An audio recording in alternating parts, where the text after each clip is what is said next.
fungsi manusia diciptakan oleh Allah itu pertama ia sebagai hamba Allah dan kedua ia sebagai khalifatullah. Tugas hamba Allah adalah mengabdi sepenuh hati kepada Allah dengan ibadah-ibadah ritual diantaranya. Sementara khalifatullah menurut penafsiran Sayyid Qutb umpamanya, tugas utama dari khalifatullah itu adalah memakmurkan bumi semakmur-makmurnya untuk diambil manfaatnya guna kepentingan bersama, ya, sebagai bekal beribadah kepada Allah Subhanahu wa taala.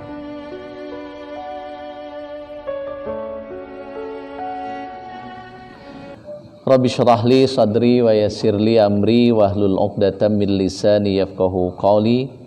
Allahumma rzuqna fahman nabiyyin wa hifdzal mursalin. Allahumma nawwir qulubana bi nuri hidayatika kama nawwartal arda bi nuri syamsika abadan abada bi rahmatika ya arhamar rahimin. Qalu subhanaka la ilma lana illa ma 'allamtana innaka antal alimul hakim. Rabbi a'udzubika min hamajatis syayatin wa a'udzubika rabbi ayyahdurun.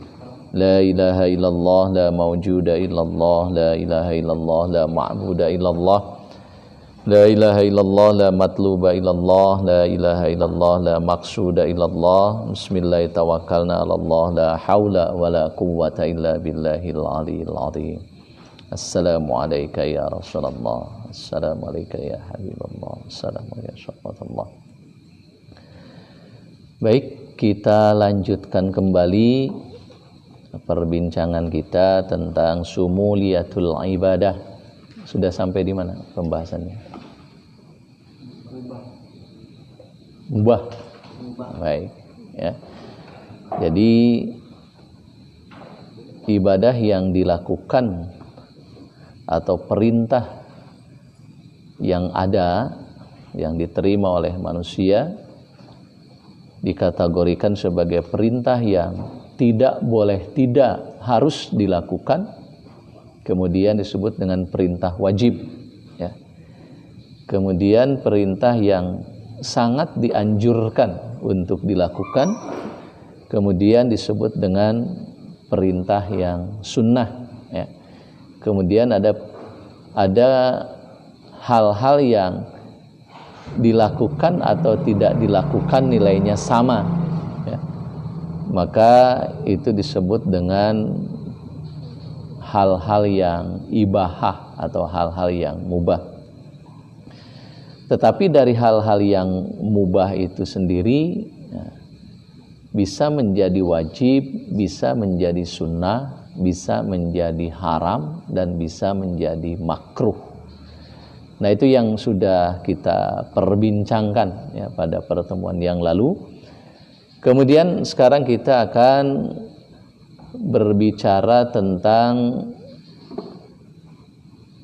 cakupan ibadah, ya, dari sumuliyatul ibadah atau integralitas ibadah itu, ya, ada cakupan-cakupannya, gitu. Artinya ibadah itu ada bidang-bidangnya, ya. Kalau kemarin sudah diperbincangkan, ada ibadah yang mahdhah, ya, ibadah yang langsung dalam bentuk ritual, ya. Bentuk ritual seperti sholat, ya, puasa. Nah, itu mahdhah, langsung kepada Allah. Kemudian ada ibadah-ibadah yang disebut dengan istilah ghair mahdhah, ya, ghair mahdhah, atau ibadah-ibadah yang pelaksanaannya lebih terkait dengan sesama makhluk Allah, gitu, ya. Nah, umpamanya ada perbuatan-perbuatan yang menurut pandangan manusia disepakati itu perbuatan yang baik, gitu. Tetapi secara khusus tidak ada perintah dari Allah untuk melakukan itu. Nah, maka dalam hal-hal semacam ini, niat melakukannya sebagai bentuk pengabdian kepada Allah menjadi sangat penting. Atau dengan istilah lain, kita melakukan kebaikan yang notabene tidak ada perintah dari Allah, tetapi menurut kesepakatan manusia secara adat istiadat atau secara uruf itu sesuatu yang baik, gitu ya. Seperti umpamanya membangun jembatan, gitu ya, membangun jembatan. Secara spesifik tidak ada perintah untuk membangun jembatan. Tetapi secara fakta dalam kehidupan kita sering tidak bisa melakukan aktivitas karena tidak ada jalan yang mengantarkannya kita kepada perbuatan-perbuatan itu. Ya, maka hal-hal yang demikian itu ya kita kategorikan sebagai sesuatu yang baik dan akan bernilai ibadah jika dilakukannya diniatkan ibadah. Maka apa yang disabdakan oleh Rasulullah, innamal a'malu binniyat, ya, sesungguhnya amal-amal itu tergantung niat, ya. Yang menjadi salah satu sasaran dari sabda tersebut adalah perbuatan-perbuatan yang semacam ini, gitu, ya. Jadi ada amalan-amalan atau aktivitas-aktivitas atau perbuatan-perbuatan yang menurut pandangan masyarakat umum, ya, secara adat itu sesuatu yang baik. Dilihat baik itu karena memang memberikan manfaat, ya, atau menjadi hajat orang banyak, gitu ya. Nah, kebaikan-kebaikan semacam ini jika dilakukan akan bernilai ibadah asal melakukannya diniatkan ibadah. Nah, kemudian berikutnya ada yang disebut dengan amal-amal sosial, gitu ya. Amal-amal sosial itu adalah perbuatan-perbuatan yang ada kaitannya dengan orang lain, gitu ya. Ada kaitannya dengan orang banyak, gitu ya. Mungkin hal-hal yang bisa kita lakukan dan ini merupakan bagian, ya, bagian dari penataan kehidupan agar melahirkan kebaikan-kebaikan. Ya, umpamanya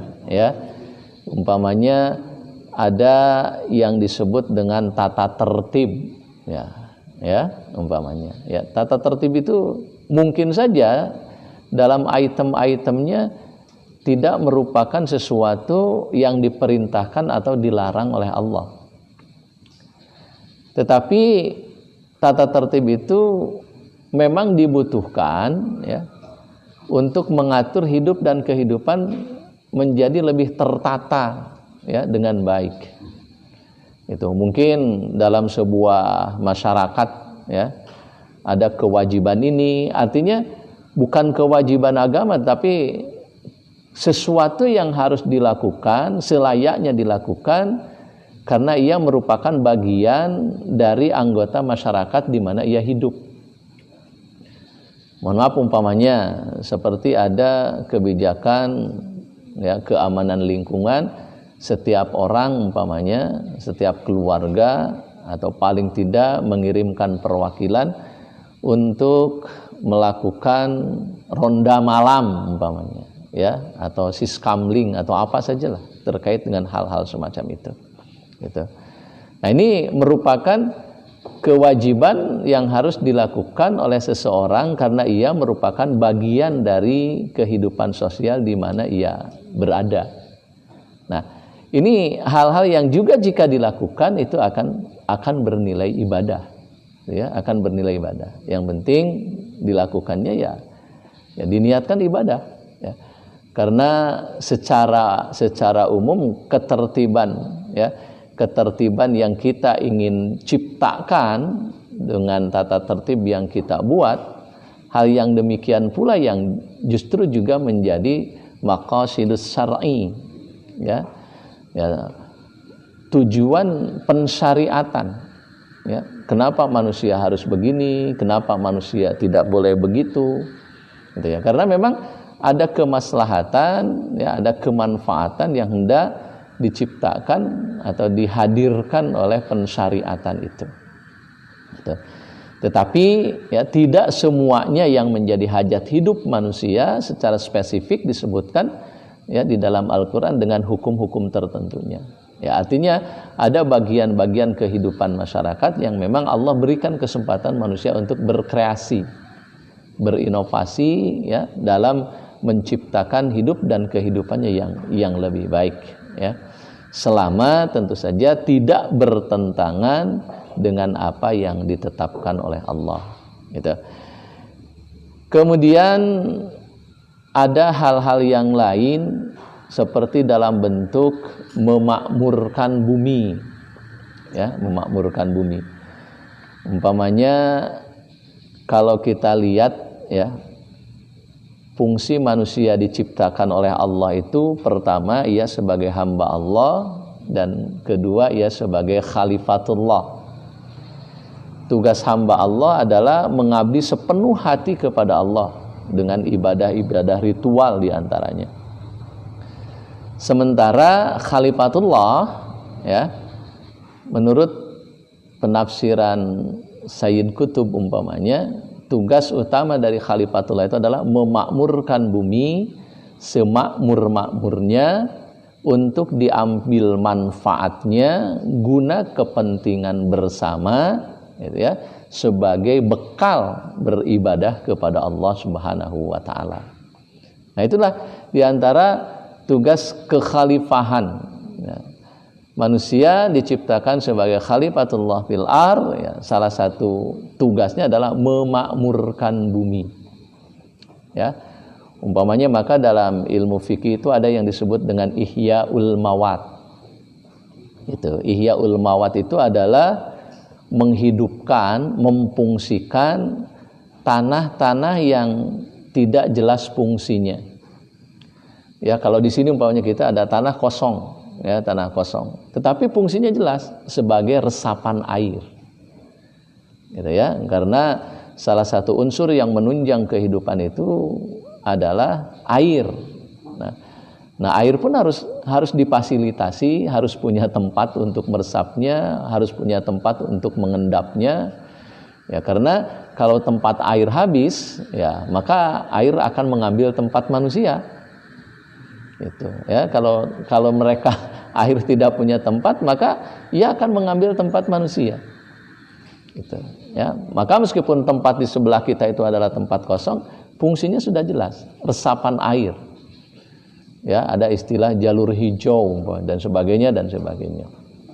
Tetapi tidak sedikit tanah-tanah yang dibiarkan jadi resapan air juga tidak, gitu kan? Kemudian ditanami oleh tanam-tanaman juga tidak, gitu. Ya tidak jelas saja fungsinya. Hanya ditandai saja ini milik siapa, milik siapa, milik siapa, gitu ya. Nah, dalam kondisi tanah-tanah seperti itu, maka kita punya kewajiban untuk memfungsikannya dengan baik. Itu yang disebut dengan ihya'ul mawat, menghidupkan tanah yang mati. Ya, mati dalam artian tidak jelas fungsinya. Maka dalam beberapa riwayat hadis umpamanya kita bisa menemukan secara mafhumnya, kalau kita akan pergi kemana saja, umpamanya kita bawa biji-bijian, gitu ya. Kemudian biji-bijian yang mungkin bisa tumbuh itu kita lempar ke tempat-tempat yang kosong.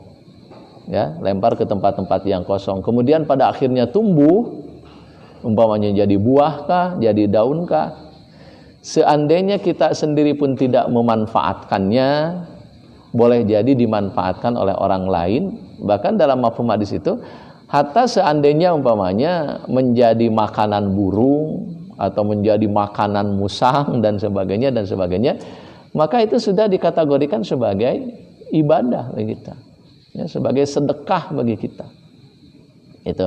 Maka mental untuk memakmurkan bumi dengan bercocok tanam, gitu ya, dan sebagainya, ini mesti ada. Ya, jangan semuanya menjadi orang-orang yang punya mental panen saja. Nah, gitu kan. Nah, kalau giliran panen paling gesit gitu ya, tapi giliran nanamnya itu ya ada yang memiliki ya kegemaran untuk menanam gitu ya. Nah, ada keahlian menanam, meskipun ya panen juga harus ada keahliannya gitu ya. Ya, karena kalau yang panennya tidak ahli, ya umpamanya panen mangga pecah semua gitu ya, itu akhirnya busuk semua gitu, karena pecah gitu, karena diograk-ograk gitu ya, itu dan sebagainya. Artinya memang harus ada keahlian-keahlian tertentu. Tetapi pada prinsipnya, ya pada prinsipnya memakmurkan bumi itu banyak caranya. Tapi salah satunya adalah bagaimana memfungsikan, ya memfungsikan bumi yang tadinya tidak jelas fungsinya, ya difungsikan apakah mau jadi tempat resapan air atau kan lebih kerennya itu umpamanya sekarang itu yang menjadi salah satu kekhawatiran dunia itu adalah sudah semakin berkurangnya hutan, ya hutan yang diyakini sebagai paru-paru dunia, ya, konon paling luas adanya di Indonesia, dan di Indonesia sudah mulai semakin menyempit, gitu ya, karena satu dan lain hal, ya. Maka bisa kita bayangkan, ya kalau selama ini atau sampai saat ini adanya tumbuhan diyakini sebagai sumber terciptanya oksigen, gitu kan? Bagaimana kalau tumbuhan sudah mulai hilang?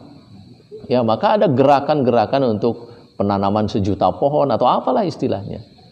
Ya, tetapi penanaman kembali tanah-tanah yang tidak berfungsi atau tanah-tanah yang mati kemudian menjadi ya sumber terciptanya oksigen gitu. Ya, udara yang bisa kita hirup, yang kita bersih. Makanya kan sekarang ada kecenderungan mencari perumahan itu yang banyak pohonnya. Itu. Bahkan kalau ada tamu ke tempat kita di sini, mereka relatif kagum dengan tempat kita yang memang masih ada tumbuhan dan sebagainya, dan kata mereka enak gitu ya. Nah, kalau kita sendiri nggak tahu enak apa enggak gitu kan, ya, tapi kata mereka enak gitu ya, ada tumbuhan ya. Nah, kalau nggak ada buahnya juga nggak enak gitu ya. Gitu. Tetapi ya memang kan tumbuhan itu tidak hanya untuk dinikmati buahnya, ada yang bisa dimanfaatkan kayunya, ada yang bisa dimanfaatkan karena enak dilihatnya gitu kan, ada yang bisa dimanfaatkan karena memang jadi sumber oksigen. Ya, dan seterusnya. Nah, ini salah satu, sekali lagi, salah satu bentuk memakmurkan bumi, di samping banyak aktivitas-aktivitas yang bisa dikategorikan sebagai upaya memakmurkan bumi.